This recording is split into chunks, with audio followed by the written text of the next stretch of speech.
So in this video, we'll start by looking at what are the different ways in which you start to look at processing the different data formats. So we looked at structured versus unstructured in the previous videos. Now, another way to look at the data set, the data format is actually whether it's relational versus non-relational. Relational data is referring to the fact that the data set is conducive to be modeled in a relational form, which means it can be stored in a database, in a table, right? And a table typically comprises of a standard set of columns and multiple records occurring as multiple entries in that table. So, if you take a guess as to what this corresponds to as a format from the previous video, exactly, it's a CSV, right? A CSV has that homogeneity across the different data records, which means every data record has exactly the same number of columns.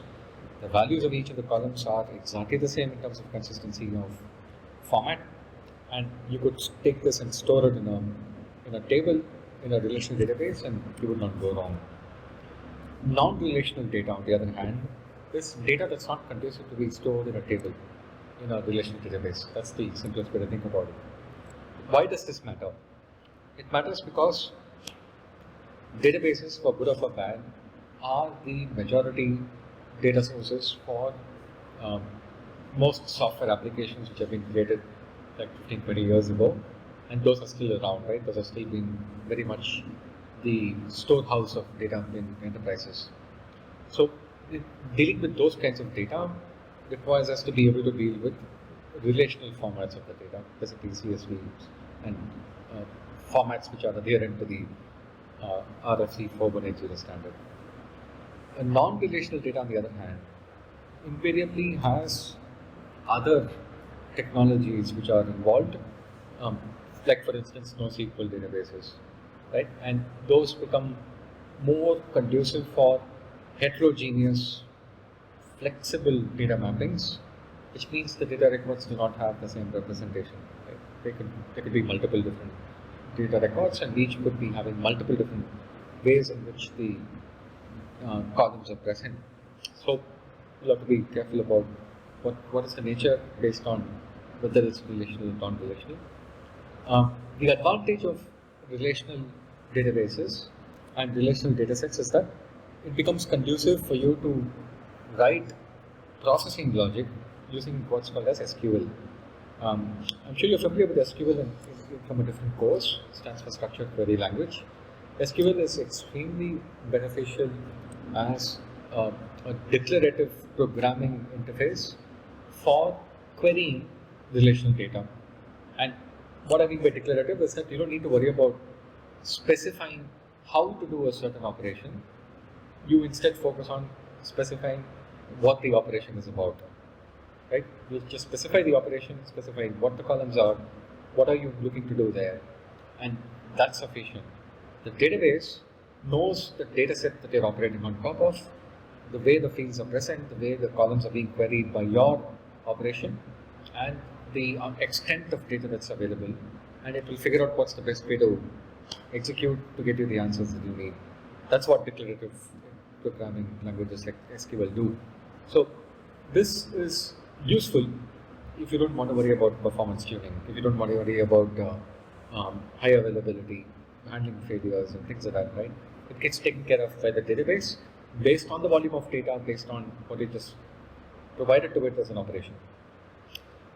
Non-relational, on the other hand, do not typically support SQL, and more importantly, do not have automated declarative to execution mappings or optimizations that we just spoke about that a mature relational database has. So in that kind of a setup, you would have to hand code what you want to do and exactly how you want to do as well. So that could mean more work and more effort for the developer or the designer as opposed to, let's say, the relational database. One of the common things that we found in reality is that non-relational data, while it's highly flexible and it gives you a lot of freedom to do a lot of things at a data point in time, it's invariably referred to and queried and analyzed as though it was relational. Meaning, one of the first steps that gets done in terms of processing non-relational data is to extract it to a relational representation, right? So, if I go back to the example of this JSON, or even better, let's take this XML, right? I want to know what is the different types of configuration parameters present in my XML.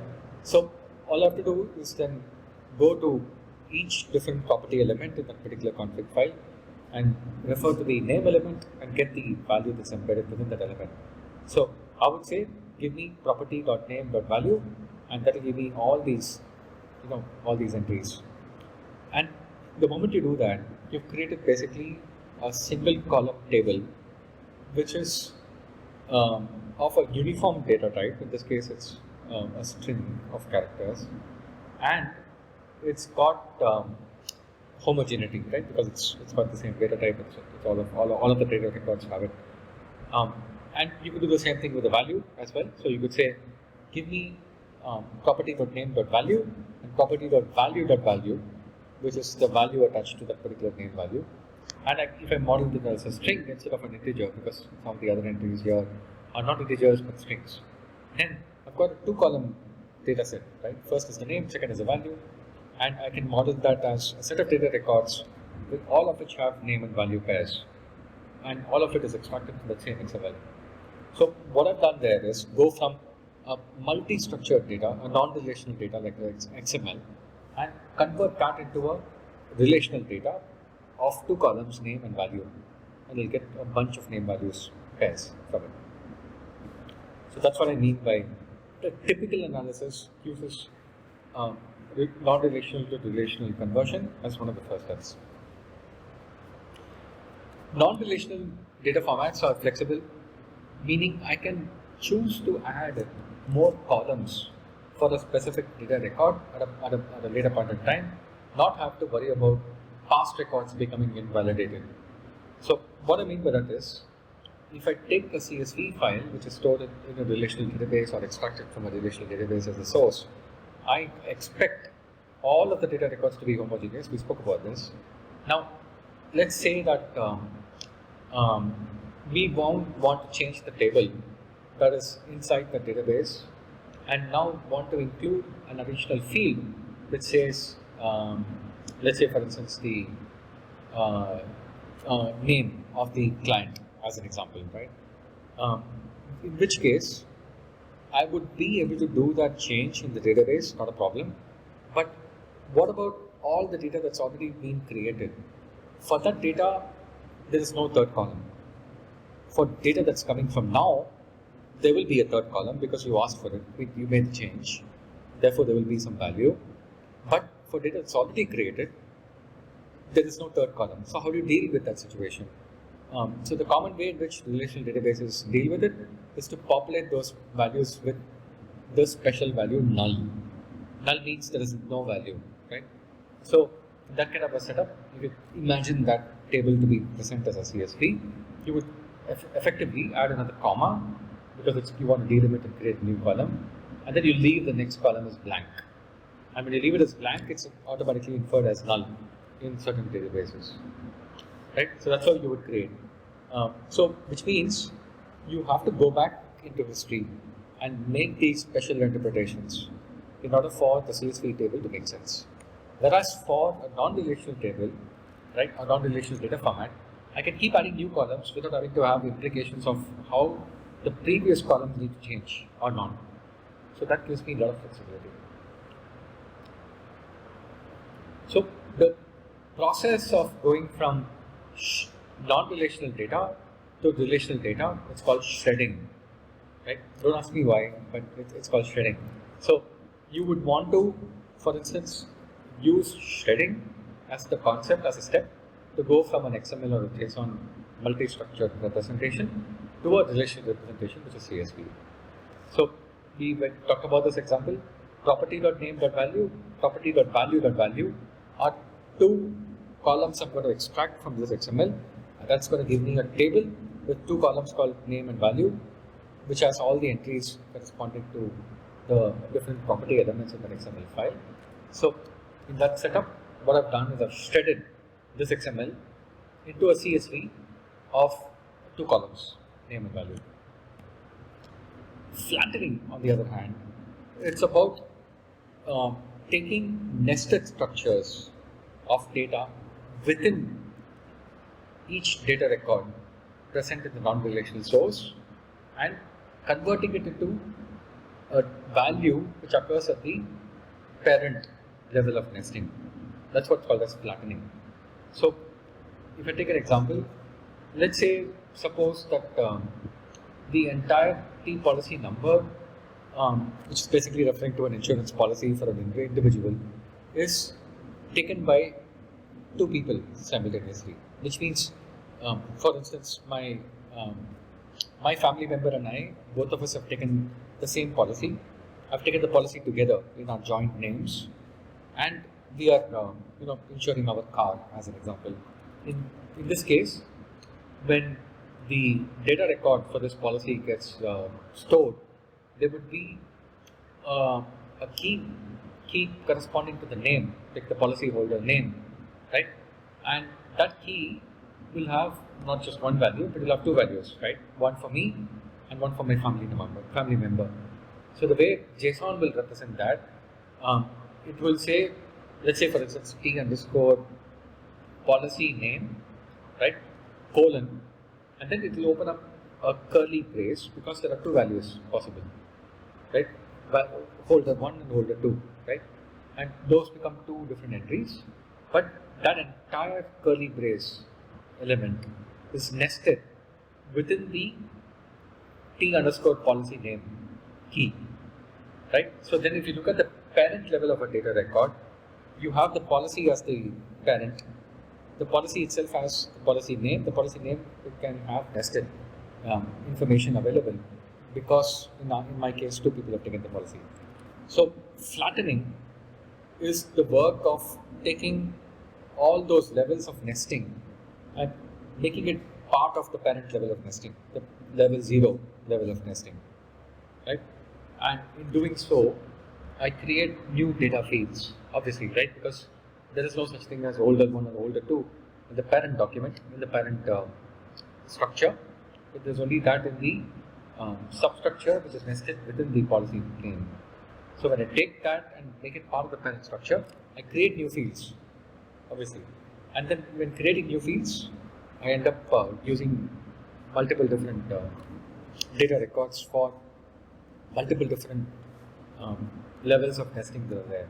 So in this case, if I've got 2 policy holders, I've got the rest of the fields of the policy to be the same, which is policy number, file name, period of insurance, etc.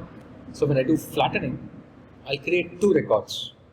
One for the first policy holder, which has all the different fields in it, policy number, file name, period of insurance, EC, etc. And policy name, in which case policy name will be only one value because I've flattened it. And then there will be a second record which has all the same values except for the policy name, which will have the second value from the nested structure. So that's what flattening does. So one of the corollaries is that flattening ends up blowing up the volume of data in return for making it more amenable to a relational representation. Right? So flattening is a very common activity when you want to deal with data sets as a CSV.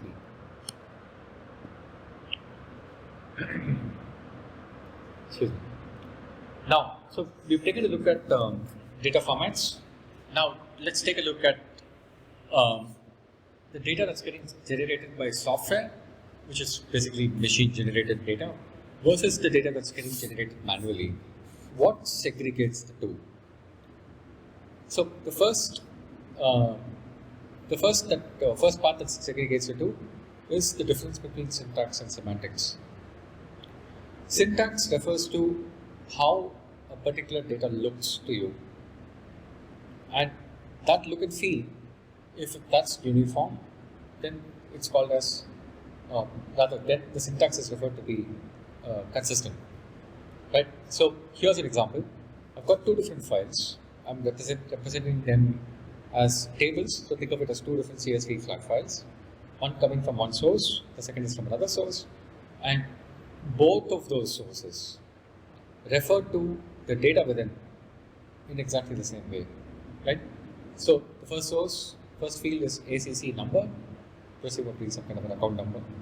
The second field is days past due. So the domain here is, like, for instance, financial services lending.